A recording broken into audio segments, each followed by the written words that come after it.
జై శ్రీరామ్. అందరికీ నమస్కారం. వెల్కమ్ టు న్యూస్ అఖండ. నేను మీ కస్తూరి శ్రీధర్. మిత్రులారా, పశ్చిమ బెంగాల్ రాష్ట్రం పైన ఈ పశ్చిమ బెంగాల్ గవర్నరు ఒక సంచలనమైనటువంటి నిర్ణయం తీసుకున్నారు. సరే, ఇంతకు ఆయన తీసుకున్న నిర్ణయం ఏందనేది ఈ న్యూస్ ద్వారా మీ చెప్పే ప్రయత్నం చేస్తా. ఓకేనా?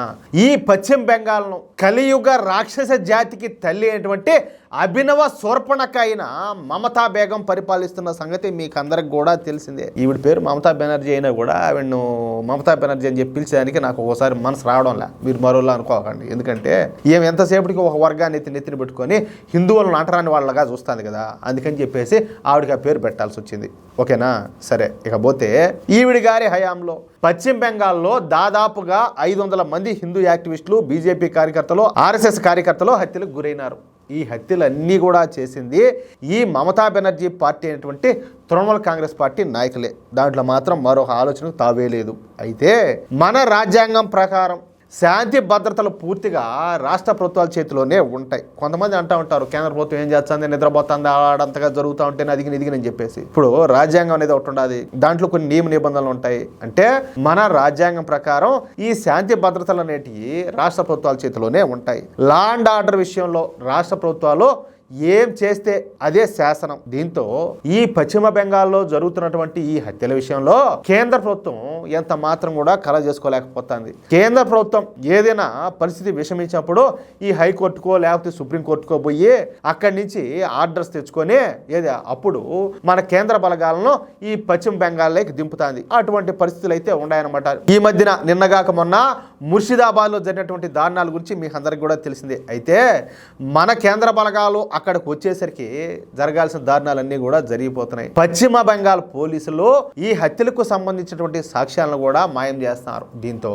కేంద్ర బలగాలకు ఈ దారుణాలను ఆపడం పెద్ద సమస్యగా మారిపోయింది. ఒకవేళ పశ్చిమ బెంగాల్లో రాష్ట్రపతి పాలన విధించినట్లయితే మమతా బెనర్జీకు మరింత సపోర్ట్ దొరకడమే కాకుండా మమతా బెనర్జీ పైన ప్రజలలో విపరీతమైనటువంటి సింపతి అయితే ఏర్పడుతుంది. అదే గనక జరిగితే ఇక పశ్చిమ బెంగాల్లో శాశ్వతంగా తృణమూల కాంగ్రెస్ పార్టీనే రాజ్యం వెళ్తాది. అదే గనక జరిగితే ఇక పశ్చిమ బెంగాల్లో హిందూ అనేవాడే ఉండడు. కాశ్మీర్లో లాగా పశ్చిమ బెంగాల్ నుంచి హిందువులందరినీ కూడా తరిమేస్తారు. అందుకే మోడీ ప్రభుత్వం వ్యూహాత్మకంగా అడుగులేస్తుంది. ఇక్కడ నేను ఒక మాట చెప్పదలుచుకుంటున్నాను. ఇప్పుడు ఎలక్షన్స్ వచ్చాయనుకోండి, కనీసం మనల్ని కాపాడేది ఎవరు, కనీసం మనకు మంచి చెడ్డ చూసేది ఎవరని చెప్పేసి ఏం మాత్రం కూడా ఆలోచన చేయకుండా ఆ టయానికి ఎవరు ఎక్కువ డబ్బులు ఇస్తే, లేకపోతే ఎవరైతే ఈ ఉచిత హామీ పథకాలు ఇవన్నీ లంగాలో నొచ్చుకోవటాలన్నీ చెప్తారు కదా, వాళ్ళవి కళ్ళు మూసుకొని గుడ్డిగా ఓట్లేసేస్తారు. అంటే వాళ్ళు 4 వడ్ల కింద విసిరేసి కింద ఇచ్చే కోడి పిల్లలు కదా పోయి ఏరక తిన్నట్టు ఆ రోజు ఏదైతే వాళ్ళు విసిరేసేటటువంటి ఆ ఉచిత పథకాలకు కావచ్చు, లేకపోతే ఆ చిల్లర డబ్బుకు కావచ్చు, వీళ్ళు ప్రలోభ పడిపోయి వాళ్ళకి ఓట్లేస్తారు. దానికి పర్యావసనం ఏమవుతుంది, వాళ్ళు రేపు గెలిచిన తర్వాత ఇంకొక వర్గాన్ని నెత్తినెక్కించుకుంటారో ఆ వర్గం వాళ్ళు వచ్చి మన ముర్షిదాబాద్లో ఏదైతే జరిగిందో అటా పనులన్నీ కూడా చేస్తారు. అంటే ఆడబిడ్డల బతుకులు చిత్రం చేస్తారు, ఇళ్లను తగలబెడతారు, వాళ్ళకి సంబంధించినటువంటి వ్యాపార సంస్థలు ఏవైతే ఉన్న షాపులు గీపులు ఉన్నా కూడా వాటిని కూడా లూటీ చేస్తారు, హత్యలు చేస్తారు. చెప్పాలంటే వాళ్ళ కట్టుబట్టలతో అక్కడి నుంచి తరిమేస్తారు. అదే కదా మన ముర్షిదాబాద్లో జరిగింది. సిగ్గుండక్కర్లా ఒకరవన్నా మనకి. అంటే మనం ఎవరికి ఓటేయాలో కూడా మనం తెలుసుకోలేకపోతే ఇంక మన బతుకులు ఎందుకు? కాదులే, పాకిస్తాన్లో ఏం జరిగిందో చూసినాము, ఆఫ్ఘనిస్తాన్లో ఏం జరిగిందో చూసినాము, బంగ్లాదేశ్లో ఏం జరిగింది చూసినాము, కాశ్మీర్లో ఏం జరిగిందో చూసినాము.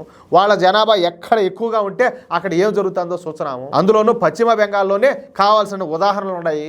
ఏది మనం మూసుకుపోయినటువంటి కళ్ళు తెరిపించడానికి. అయినా కూడా ఇంకా సిగ్గు లజ్జ లేకుండా వాళ్ళకే ఓట్లు వేస్తామంటే ఇంకేం చెప్పాలా? రేపు రాబోయేటటువంటి పశ్చిమ బెంగాల్ అసెంబ్లీ ఎన్నికల్లో ఒకవేళ కనుక మళ్ళీ తృణమూల కాంగ్రెస్ పార్టీ గెలిచి ఈ మమతా బెనర్జీ ముఖ్యమంత్రి అయిందనుకో, ఏమిలా గోసి ఉన్నా ఒకటే ఊడిపోయినా ఒకటే, ఆ నుంచి పరిగెత్తుకు రావడమే మిగిలింది. ఆడనే ఉన్నారంటే ఇంక సావే, మారితే మతం మారాలా లేకపోతే సావాలా. ఇప్పుడు బంగ్లాదేశ్లో ఏ విధంగా అయితే చేస్తున్నారో అంతకంటే దారుణంగా పశ్చిమ బెంగాల్లో చేస్తారు. ఇంకా ఏమి చేస్తారనేది ఇంకా వాళ్ళ నిర్ణయానికి వదిలేయాలి. ఎందుకంటే కనీసం ఎలక్షన్ రోజు పోయి ఓటేయకుండా గమ్మును కాళ్ళు జాపుకొని ఇంట్లో పడుకునే వాళ్ళు చాలా మంది ఉన్నారు, ఓటేయడానికి బతికించి.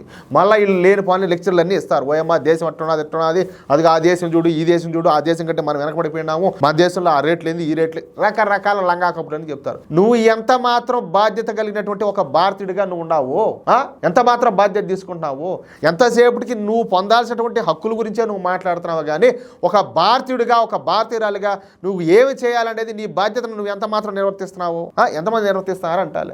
కనీసం అర్హత ఉన్నదా మన క్వశ్చన్ చేసేదానికి అని చెప్పి ప్రతి ఒక్కరు కూడా ఆత్మ పరిశీలన చేసుకోవాలా. సరే, ఇక న్యూస్ విషయానికి వస్తే ఈ నెల రోజుల క్రితం పశ్చిమ బెంగాల్లోని ముర్షిదాబాద్లో తీవ్రమైనటువంటి హిందూ వ్యతిరేక అల్లర్లు జరిగిన సంగతి మీకు కూడా తెలిసిందే. వక్ఫ్ బోర్డు అమెండ్మెంట్ చట్టానికి వ్యతిరేకంగా అంటూ ప్రారంభమైనటువంటి ఈ అల్లర్లు హిందూ వ్యతిరేక అల్లర్లుగా మారిపోయినాయి. అసలు వక్ఫ్ బోర్డు అనేదే అది పెద్ద డెకాయిట్. అది కనపడిందల్లా నాది అంటే ఇంకేమనాలా?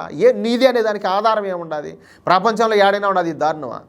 అటువంటి వక్ఫ్ బోర్డు అమెండ్మెంట్ చట్టం తీసుకొస్తే దానికి వ్యతిరేకంగా, అంటే మీరు దోచుకోవడానికి మీరు అడ్డపడతారన్నట్టు దానికి వ్యతిరేకంగా అల్లర్లు మొదలుపెట్టారు. అది కూడా పశ్చిమ బెంగాల్లోనే. ఎందుకంటే ఆమె ఎట్టగాలంటే వాళ్ళకి అనుకూలంగా అట్టు ఉంటుంది కాబట్టి. ఎవరు? ఈ అభినవ్ స్వర్పణక. సరే, ఈ అల్లర్లు పక్కా ప్లాన్ ప్రకారమే నిర్వహించారు. ఇక ఈ అల్లర్లో పాల్గొన్నటువంటి జిహాదీలు 3 హిందువులను హత్య చేయగా అనేక మంది హిందువులను ఈ ముర్షిదాబాద్ జిల్లా నుంచి తరివేశారు. ఇలా సిగ్గురావాళ్లే. అనేక ఇళ్లకు నిప్పంటించారు. హిందువుల షాపులు లూటీలు చేశారు. హిందువుల ఆస్తులను ధ్వంసం చేశారు. ఇన్ని చేస్తా ఉన్నప్పటికీ పశ్చిమ బెంగాల్ ప్రభుత్వం, అదేవిధంగా ఈ పశ్చిమ బెంగాల్ పోలీసులు చూస్తా కూర్చుండిపోయినారే కానీ ఏమి కూడా చేయలేకపోయినారు కాదు.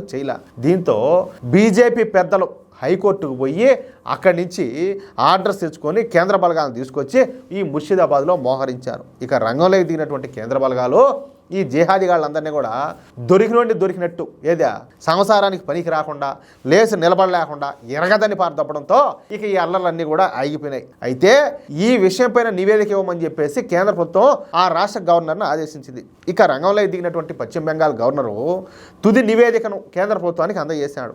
ఈ నివేదికలో పశ్చిమ బెంగాల్లో జరిగినటువంటి అల్లర్లకు కారణం బెంగాల్ ప్రభుత్వమే. ఈ బెంగాల్ ప్రభుత్వం మూలంగానే పోలీసుల ముందే ముర్షిదాబాద్లో ఈ దారుణాలన్నీ కూడా జరిగిపోయినాయి. కేవలం హిందువులే టార్గెట్గా ఇక్కడైతే హింస చెలరేగింది. అందుకే పశ్చిమ బెంగాల్ కోసం ప్రత్యేకంగా ఒక కొత్త చట్టాన్ని తీసుకురావాల్సినటువంటి అవసరం అయితే ఉండాలి. పశ్చిమ బెంగాల్ రాష్ట్రంలోని ఈ లా అండ్ ఆర్డర్ పరిస్థితులను పూర్తిగా కేంద్ర ప్రభుత్వమే స్వాధీనం చేసుకోవాలా. బెంగాల్లోని పోలీసింగ్ పైన పూర్తి బాధ్యతలు కేంద్రానికి ఉండేలా కొత్త చట్టాన్ని అయితే తీసుకురావాల్సిన అవసరం అయితే ఉండాలి. ఇటువంటి చట్టం తీసుకురాకపోతే ఇక భవిష్యత్తులో పశ్చిమ బెంగాల్లో హిందూ అనే వాళ్ళే ఉండరని చెప్పినాడు ఆయన. ఎంత దారుణంగా ఉంటే ఆయన ఆ మాటలు మాట్లాడతాడో ఒకసారి ఆలోచించండి. కాబట్టి ఇప్పుడే కేంద్ర ప్రభుత్వం త్వరపడి పశ్చిమ బెంగాల్లో శాంతి భద్రతలను అయితే పూర్తిగా అదుపులోకి తీసుకునేలా చర్యలు అయితే చేపట్టాలా.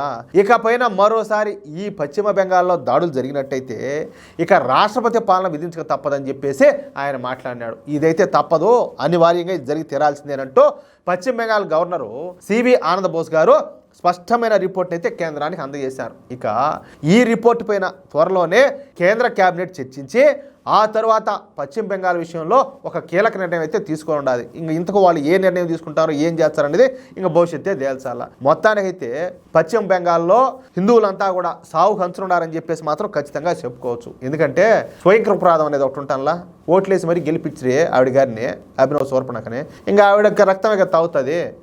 అది ఆవిడ గారికి హిందువుల రక్తం అంటే ఇష్టమైపోయా. ఇప్పుడు అదే జరుగుతుంది. ఇంకన్నా తెలివి తెచ్చుకుంటారో లేదో చూడాల, భవిష్యత్తు నిర్ణయిస్తుంది ఏం జరుగుతుందో. కానీ ఈసారి తేడా జరిగిందనుకో, చెప్పినా కదా, ఏ మిగలం.